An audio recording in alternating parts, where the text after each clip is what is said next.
So nata diri sa sorteng exercise 2. So nata sa merge sort maguna no. So kani siya is muna siya nga atong method. So kani nga method is mag-break sa array into two halves. Nya i-sort siya. Then kani kani siya is muna ang mag-check if there's more than one element no to sort if left is equal to or greater than right, then the array is already sorted. So kaning end mid is mo ni mag-calculate no sa middle point of array para mag-divide ang duha ka halves. So kani siya give naman ni na may comment sort first and second halves. So dito sa static void merge end. So kani method gyapon ni no, method para mag-merge ang duha ka sorted nga halves. So end in one. So calculate the size no. Sa left nga katunga niya, left diri. Then same diri is right. So right gyapon. So kani int L new int mo ni mag-create og temporary nga array L to hold the left half ba para mag-hold sa iyang left. Nya same ra gyapon diri temporary nga array para mag-hold sa right. So kani system dot array copy is mo na mag-copy sa kuan left nga katunga gikan sa original nga array. Di padulong sa array nga L. Then same gyapon diri is sa right lang siya. So dito sa end. So kani siya is mag-initialize no para sa traversing gikan sa left ug right nga array. So in key left mo na ang mag-set sa iyang starting index kining key para for merging para mag-merge ang elements back into original array. So there is a while no. So kani siya nga loop is mag-compare sa element sa gikan sa L ug R picking the smaller one and placing it into original array. So kani siya diri na store niya sa kani R.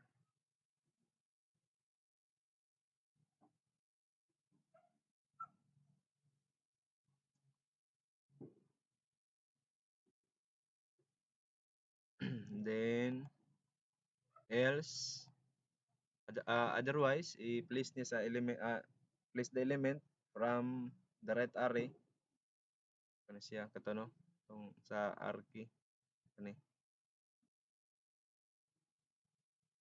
sa RG day. So kanin na po diri na budta. So kani siya nga duha ka loop is mag-handle sa mga sobra nga element no gikan sa NL or R. Then kaning while. So kung naa pay remaining nga element sa left nga array this yan ang i-copy. Same ra gyapon diri kung sa right yang i-copy. So next is kinatuno dito sa quick sort. So kani nga method is mag-sort sa array gamit ang quick sort. Kani siya mag-pick ni siya og pivot og partition sa array. So ang kuan element nga smaller than pivot are on the left and large element are on the right. Okay. So int pi partition low high mo ni siya nga partition nga array sa array nya og return position sa pivot. So kani quick sort R low pi negative 1 mo ni ang recursively sort the left part of the array Mo ni siya katong elements smaller than the pivot. So diri is baliktaran lang, elements larger than the pivot. So diri ata, so method gyapon na siya no, partition method no. So in pivot r high, so mo ni siya magkuan pili sa last element sa array as pivot. Then int I low, mo ni siya ang pointer for elements nga smaller than the pivot. Then there is a for int, so kani siya nga loop is ah, mag-move sa all element nga smaller than the pivot padulong sa left. So if if the current element is smaller than the pivot, then iswap na siya sa ri. Okay, then int temp ri, so kani siya nga loop is ang kuan ani, ang pivot ani is ano na, nana siya sa correct position niya. Ya kani siya dito, kani di siya. So return I plus 1 is mo na siya ang new position. The new position sa pivot is returned.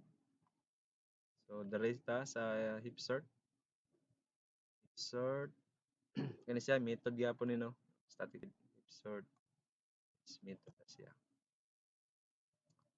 So ang heap sort no is ano na siya, work na siya by first building a heap and then sorting the array by repeatedly moving the largest element to the end.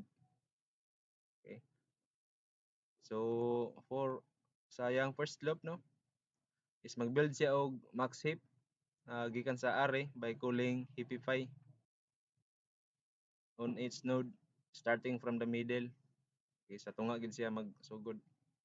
Then second loop is mo ni ang mag-move sa largest element, bali marag root sa yang heap gid ba, uh, to the end of the array, then restore the heap property by calling heapify. Okay, nya kani heapify method if so kani siya nga method ay no is mag-maintain sa heap property.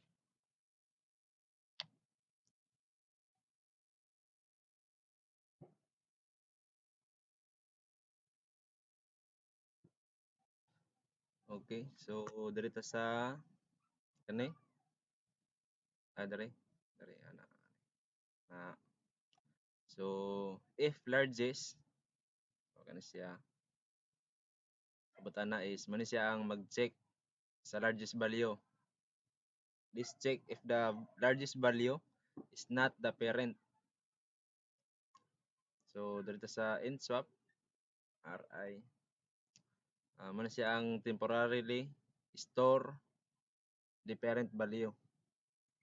So dito sa largest is mo ni ang mag-move sa largest child value padulong sa parent nga posisyon.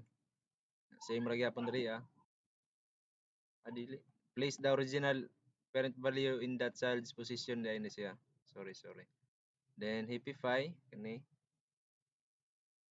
mo na siya ang mag-call sa heapify nga para ma-ensure nga ang subtree at the swap child maintain the heap property. So para mag-ano siya, maintain siya ang heap property. So diri medyo libog lang gyud. Dito sa measure sorting time. So kani siya kani nano time. So kani siya nga method no is mag-measure kung how long it take to sort array. Gamit ang yang specified nga algorithm. Ano long start time system nano. kaning ano dai system nano kani siya. So mo siya ang mag-record no sa the current time in a nanosecond before sorting bago magsugod ang ano sorting niya.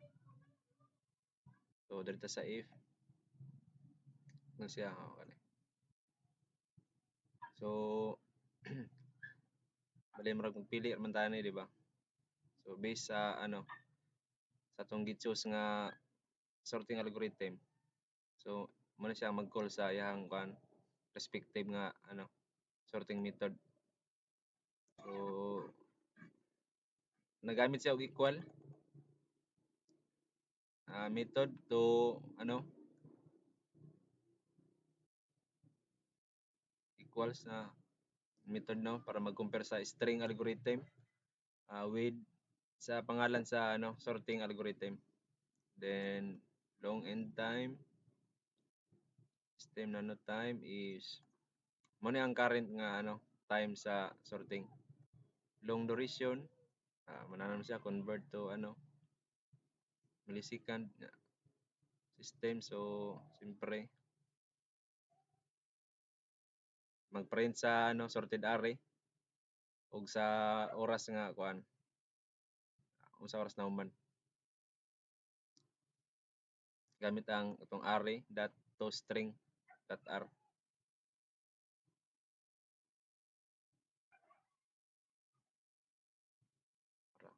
to string dot r array dot to string dot r. So dito sa main method so mo ni siya no ang entry point no sa program mo ni mag-create og scanner para mag-read sa user gikan sa console. System out int mo ni mag-prompt sa user nga mag-enter siya og number nga insert kanang string input scanner next line is ano na amo na mag-read sa entire line nga gi-input gikan sa user nya kuan kani int r new int so mo ni siya mag-initialize sa integer array based sa number of inputs then for int I ni siya kanina ay parse int so mo ni siya ang kuan loop nga mag-convert sa each string into integer nya magpopulate sila ba populate sila r ni r array nya choosing the ano na ta algorithm dere so in choice so mag-prompt na pud ang user no nga magpili sa sorting nga kuan niya algorithm niya mo na yung display made sort tipify ni kani so switch no gamit og switch statement to execute the sorting algorithm based sa user's choice nga nag-call siya og measure sorting time each case niya no with gamit nagkuhan po siya og clone copy para clone